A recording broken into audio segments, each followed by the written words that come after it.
ನೋಡಿ ಆಟೋಗೆ ಪಾಪ ಅವರ ಒಂದು ದೇವಸ್ಥಾನದ ಥರ ರೆಡಿ ಮಾಡ್ಕೊಂಡಿದ್ದಾರೆ ಅವ್ರ ಆಟೋನ. ನಾವು ದಾರಿಯಲ್ಲಿ ಹೋಗ್ಬೇಕಾದ್ರೆ ನೋಡಿದ್ರೆ ಅವರೆಲ್ಲೋದ್ರು, ಎಲ್ಲ ತಿರ್ಕೊಂಬಿಟ್ರು ನೋಡಿ. ಹಾಂ, ಮತ್ತೆ ನಿಮ್ಗೆ ಹೇಳ್ತಾ ಇದ್ದೆ, ನಿಮ್ಮ ತಂದೆ ತಾಯಿ ರೀ, ಒಂದು ನಿಮಿಷ ತಂದೆ ತಾಯಿ ಬಗ್ಗೆ ಕೋಪ ಮಾಡ್ಕೋತೀರಲ್ರಿ. ಈಗ ನನಗೂ ಒಬ್ಬ ಸಣ್ಣ ಮಗು ಇದ್ದಾನೆ, ಅವನು ಬೆಳೆಸ್ತಾ ಇರೋದ್ರಿಂದ ನನಗಿವಾಗ ಅರ್ಥ ಆಗ್ತಿದೆ. ಅವಾಗ ಅರ್ಥ ಆಗಿರಲಿಲ್ಲ, ನನಗೆ ನಾಚಿಕೆ ಇಲ್ಲ. ನಾನು ತಪ್ಪುಗಳು ಮಾಡೇ ನಾನು ಇವಾಗ ಒಂದು ಸ್ವಲ್ಪ ಕಲ್ತಿದ್ದೀನಿ, ಪೂರ್ತಿ ಕಲ್ತಿದ್ದೀನಿ ಅಂತಲ್ಲ, ಸ್ವಲ್ಪ ಕಲ್ತಿದ್ದೀನಿ. ಈಗ ನನ್ನ ಮಗ ಇದ್ದಾನ್ರಿ, ಅವನಿಗೆ ಟೈಮಿಗೆ ಲಂಚ್ ಬಾಕ್ಸ್ ಕಟ್ಟಬೇಕು ಆಯಿತಾ. ನಾನು ಎಲ್ಲೇ ಇದ್ದರೂ ಅವ್ನು ಸ್ಕೂಲ್ ಬಿಡೋ ಹೊತ್ತಿಗೆ ನನ್ನ ಮನೆಗೆ ಹೋಗ್ಬೇಕು ಆಯಿತಾ. ಅವನು ಸಣ್ಣ ಮಗು, ಅವನಿಗೆ ಹಲ್ಲುಜ್ಜೋದ್ರಿಂದ ಹಿಡಿದು ಸ್ನಾನ ಮಾಡೋದ್ರಿಂದ ಹಿಡಿದು ನಿಮಗೆ ಗೊತ್ತೇ ಇರುತ್ತೆ ಅಲ್ವಾ, ಎಲ್ಲ ನಾವು ಕಲಿಸ್ಬೇಕು, ಎಲ್ಲ ಕಲಿದೆ. ಎಷ್ಟೋ ಜನ ಮುಚ್ಚಿದ ತಕ್ಷಣ ಬಿಸಾಕಿರೋ ಅಪ್ಪ ಅಮ್ಮ ಎಷ್ಟೋ ಜನ ಇದ್ದಾರೆ. ನಿಮ್ಮ ಅಪ್ಪ ಅಮ್ಮನ ಮೇಲೆ ಕೋಪ ಬರುತ್ತಲ್ವ ನಿಮಗೆ, ನಮ್ಮ ಅಪ್ಪ ಅಮ್ಮ ಏನು ಮಾಡಿದಾರೆ ನಮಗೆ. ಎಷ್ಟೋ ಜನ ಕಟುಕರು ಹುಟ್ಟಿಸ್ಬಿಟ್ಟು ತೊಟ್ಟಿಲ್ ಬಿಸಾಕಿರ್ತಾರೆ, ಕಸದ ತೊಟ್ಟಿಲ್. ಅಂಥದ್ರಲ್ಲಿ ನಿಮ್ಮ ಅಪ್ಪ ಅಮ್ಮ ನಿಮ್ಮ ಆಸೆಗಳನ್ನ, ನಿಮ್ಮ ಆಸೆ ಪಟ್ಟಿದ್ದನ್ನ ಪೂರ್ತಿ ಮಾಡೋಕ್ಕಾಗದೆ ಹೋದ್ರು ನಿಮ್ಮ ಬೇಸಿಕ್ ನೀಡ್ಸ್ ಅಂತೂ ಪೂರ್ತಿ ಮಾಡಿದ್ದಾರೆ ಅವರು. ಬೇಸಿಕ್ ನೀಡ್ಸ್ ನಿಮ್ಗೆ ಏನು ಬೇಕೋ ಅದನ್ನು, ಅವರಿಗೆ ಶಕ್ತಿ ಎಷ್ಟಿದೆಯೋ ಅಷ್ಟನ್ನು ಅವರು ಕೊಡೋ ಪ್ರಯತ್ನ ಮಾಡಿದಾರ. ಅದ ಋಣ ತೀರ್ಸ್ಕೊಳಕ್ಕಾಗುತ್ತೆ ನಿಮಗೆ. ಮಗು ಎಲ್ಲಿ ಸಣ್ಣ ಮಗು, ಅವನು ಎಲ್ಲಿ ರೋಡಲ್ಲಿ ಓಡೋಗ್ತಾನೋ, ಯಾವ ಗಾಡಿ ಸಿಕ್ಕಾಕೊಂಡ್ಬಿಡ್ತಾನೋ, ಏನಾಗ್ಬಿಡುತ್ತೋ ಅಂತ ಕಣ್ಣಲ್ಲಿ ಕಣ್ಣಿಟ್ಟು ಕಾಯ್ತಾರಲ್ರಿ. ಏನು ಬಾಯಲ್ಲಿ ಹಾಕೊಂಡ್ಬಿಡ್ತಾನೋ, ಏನು ಆಟ ಆಡ್ತಾ ಏನು ನುಂಗ್ಬಿಡುತ್ತೋ ನನ್ನ ಮಗು. ಏನ್ರಿ ಆ ಜಾಗರೂಕತೆ, ಆ ಕೇರಿಂಗು, ಅದನ್ನು ನೀವು ದೊಡ್ಡವರಾದ್ಮೇಲೆ ನೀನೇನು ಹಂಗೆ ಮಾಡಿದೆ, ನೀನೇನು ನನಗೆ ಮಾಡಿದ್ದು. ಅವ್ರು ಮಾಡದೆ ಹೋಗಿದ್ರೆ ಇಷ್ಟೊಂದು ಹೆಣ ಆಗ್ಬಿಡ್ತಿದ್ವಿ ಅಲ್ವಾ. ಅವಳು ಯಾಳೋ ಫಾರಿನಲ್ಲಿ ಎಷ್ಟು 1 ವರ್ಷದ ಒಳಗಡೆ ಮಗು ಅನ್ಸುತ್ತೆ. ಆ ಮಗುನ ಅವಳು ತೊಟ್ಲಲ್ಲಿ ಬಿಟ್ಬಿಟ್ಟು ಅವಳು 10 ದಿನ ಟ್ರಿಪ್ ಹೋಗಿದ್ಲಂತೆ. 10 ದಿನ ಟ್ರಿಪ್ಪು ಆಯ್ತಾ. ಆ ಮಗು 10 ಅವಳು ಎಲ್ಲಿ ಮಲಗಿಸೋಗಿದ್ಲೋ ಅಲ್ಲೇ ಸತ್ತೋಗ್ಬಿಟ್ಟು.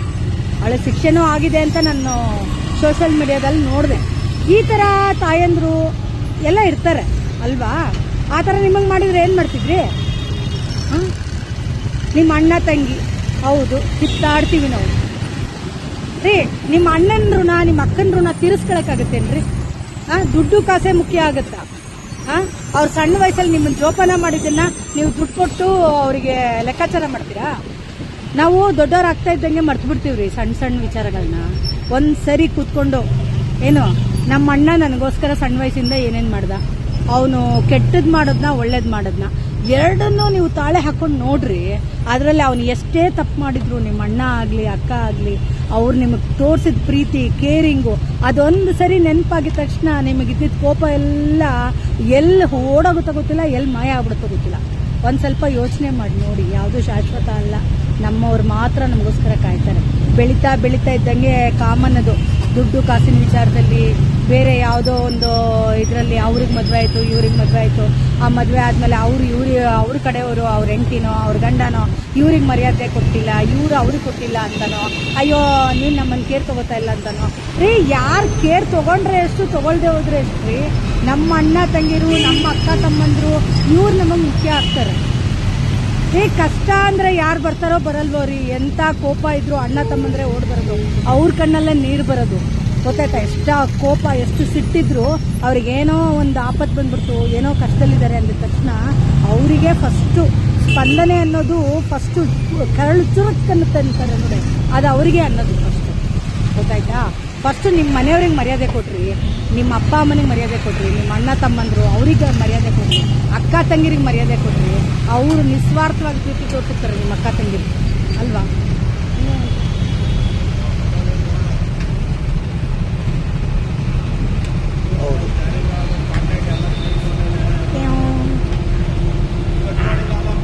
ಹೌದು ಅಷ್ಟೇ. ಓಡ ಹುಟ್ಟಿದವ್ರಿಗೆ ಸಮ, ಎತ್ತವ್ರಿಗೆ ಸಮ ಯಾರೂ ಇಲ್ಲ. ಓಡ ಹುಟ್ಟಿದವರು ಎತ್ತವರು ಕೊನೆವರೆಗೂ.